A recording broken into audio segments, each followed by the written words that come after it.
औज़ुबिल्लाहि मिनश्शैतानिर्रजीम बिस्मिल्लाहिर्रहमानिर्रहीम अस्सलामु अलैकुम वरहमतुल्लाहि वबरकातुहू।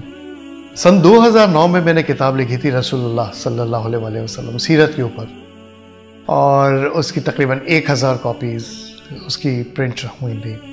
उन 1000 कॉपीज़ में से सिर्फ 3 कॉपीज़ बची हैं।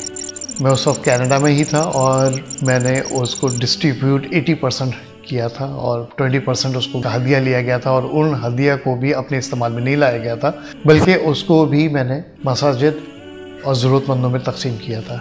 उसमें से एक किताब ये है, उस 3 में से एक किताब मेरे पास ये मौजूद है। इस रमज़ान में तो अपनी इस किताब को मैं ऑडियो बुक की तरह लेकर आने की कोशिश कर रहा हूँ। अगर आपको पसंद आए तो आप ज़रूर इसको इस्तेमाल कीजिए और आगे भी आप इसको फॉरवर्ड कीजिएगा। मेरी पूरी कोशिश है कि रमज़ान के हर रोज़ मैं इस सीरत नबवी सल्लल्लाहु अलैहि वसल्लम के ऊपर कुछ कहूँ। अपनी इस किताब को मैंने कलमी नाम के ज़रिए तहरीर किया था, जिसमें मेरा अपना असल नाम भी मौजूद है। इस किताब में मेरे अंदाज़े बयान को बहुत ज़्यादा पसंद किया गया था और अल्हम्दुलिल्लाह रब्बिल आलमीन मुझे इस पर बहुत पज़ीराई मिली थी।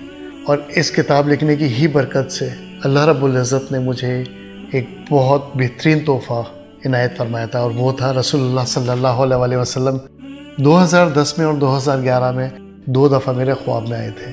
रसूलुल्लाह सल्लल्लाहु अलैहि वसल्लम की इनसे मुलाकात के इन दोनों ख्वाबों के बीच के अंदर कई महीनों का गैप था, मगर इन दोनों ख्वाबों की लोकेशन एक ही थी। वही कमरा था, वही झालरें थी, वही तख़्त था जिस पे रसूल पाक सल्लल्लाहु अलैहि वसल्लम तशरीफ़ फरमा थे। मैं वो कैफियत बयान नहीं कर सकता। अल्हम्दुलिल्लाह अल्लाह रब्बुल इज़्ज़त ने मुझे इस शर्फ से नवाजा है। ये किताब मैं ऑडियो बुक की सूरत में लेकर आ रहा हूँ, जो चलते फिरते कोई भी सुन सकता है, मुस्तफ़ीद हो सकता है।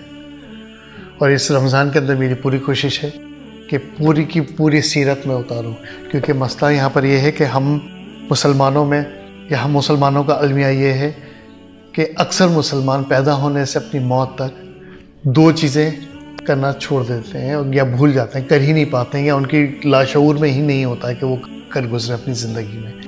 नंबर 1, कुरान पाक को तर्जुमे से पढ़ना कि अल्लाह रब्बुल इज़्ज़त ने आपको समझाया क्या है, आपसे बात क्या की है, क्योंकि वो अल्फाज कुरान पाक आप ही से गुफ्तगू करने के लिए हैं। और दूसरा, सीरत रसूल सल्लल्लाहु अलैहि वसल्लम आपके अंदर की कायनात में उतरी होनी चाहिए, जिससे आपकी ज़िंदगी के बहुत से मसाइल ऐसे ही हल हो जाते हैं, क्योंकि वो आपका लाशऊर आपको उसका जवाब दे देता है। आपकी ज़िंदगी में कोई भी प्रॉब्लम आती है तो ठक करके आपको उसका हल आपकी सीरत में नज़र आ जाता है।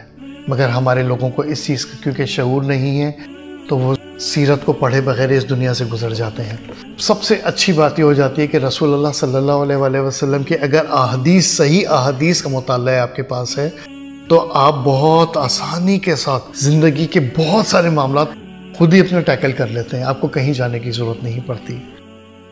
पाकिस्तान में एक बहुत बड़ा अलमिया ये है कि यहाँ पे कई उलमा का कहना ये है कि कुरान पाक और सही अहादीस को खुद नहीं पढ़ो, गुमराह हो जाओगे। इन्ना लिल्लाहि व इन्ना इलैहि राजिऊन में यहाँ पे यही कहूँगा। उसकी वजह यह है कि मैंने खुद अल्हम्दुलिल्लाह रब्बिल आलमीन नॉन मुस्लिम्स के ऊपर बहुत काम किया है पाकिस्तान से बाहर, और मैंने सैकड़ों कुरान पाक फ्री में तकसीम किए हैं, अंग्रेज़ी तर्जुमे में, लैटिन में, फ्रेंच में और मुख्तलिफ़ ज़ुबानों में। अल्लाह रब्बुल इज़्ज़त ने बहुत सारे नॉन मुस्लिम्स को हिदायत अता फरमाई है, मगर यहाँ पर इन लोगों को कौन समझाए कि अल्लाह रब्बुल इज़्ज़त ने बहुत आसान रखा है कुरान पाक को इंसान की समझ बूझ के लिए।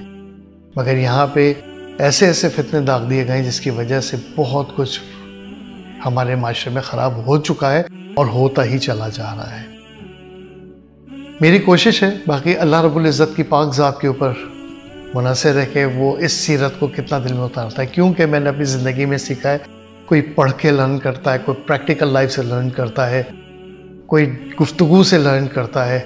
रसूलुल्लाह सल्लल्लाहु अलैहि वसल्लम की सीरत और सही अहादीस और सही तारीख़ अगर आपके अंदर मौजूद है, तो वो एक बहुत ज़बरदस्त किस्म की फाउंडेशन बन जाती है आपके लिए, और आप लर्न करते ही चले जाते हैं और शऊर की उन मंजिलों को तय कर जाते हैं जहाँ पर बहुत करीब कुर्बत हो जाती है अल्लाह के साथ और अल्लाह के रसूल सल्लल्लाहु अलैहि वसल्लम के साथ। मगर एक हद पे लाके लोगों को कंट्रोल करके रोक दिया जाता है, जो कि प्रोटोकॉल्स का एक हिस्सा होता है। और प्रोटोकॉल्स वो हैं जो कि ज़ायनिज़्म ने तैयार करके मुसल्लत कर रखे हैं।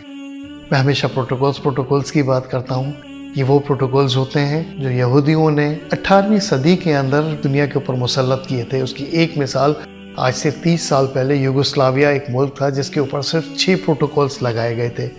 इस 6 प्रोटोकॉल्स की वजह से यूगोस्लाविया टूट के तकरीबन 9 से 12 रियासतें उसमें निकल आई थी। और हमारे पाकिस्तान के अंदर इस वक्त तमाम के तमाम प्रोटोकॉल्स लगे हुए हैं, मगर उसका असर इस तरह नहीं उनको मिल रहा है जैसा होना चाहिए था, जिसकी एक बहुत बड़ी वजह हमारे दीन के साथ रग़बत है। मगर इस दीन में रग़बत रखने वालों को कंट्रोल करने के लिए ऐसी फंडिंग्स ऐसी जगहों से की जा रही है उन लोगों के ऊपर जो कि बहुत नामी ग्रामी लोग हैं, और वो चाहते हैं कि वो उस तरह चले जैसे उनको चलाया जा रहा है। सीरत, कुरान पाक की तालीम और सही अहदीस उनको बस पुश डाल के सिर्फ वो सुने, वो कहें, वो समझें जो कि दीन के इल्म के ठेकेदार अपनी फ़िरक़ों के लोगों से कह रहे हैं, बस वहीं तक रहें, उससे ज़्यादा ना सोचें ना समझें। मेरी कोशिश है कि मैं इस सीरत को ऑडियो फॉर्म में लेकर आऊँ, और आपको पसंद आए तो उसको ज़रूर लाइक कीजिएगा और शेयर ज़रूर कीजिएगा। ये मेरी कोशिश है। बाकी अल्लाह रब्बुल इज़्ज़त की पाकज़ात जानती है कि ये कितनी कामयाब होगी, मुझे नहीं मालूम।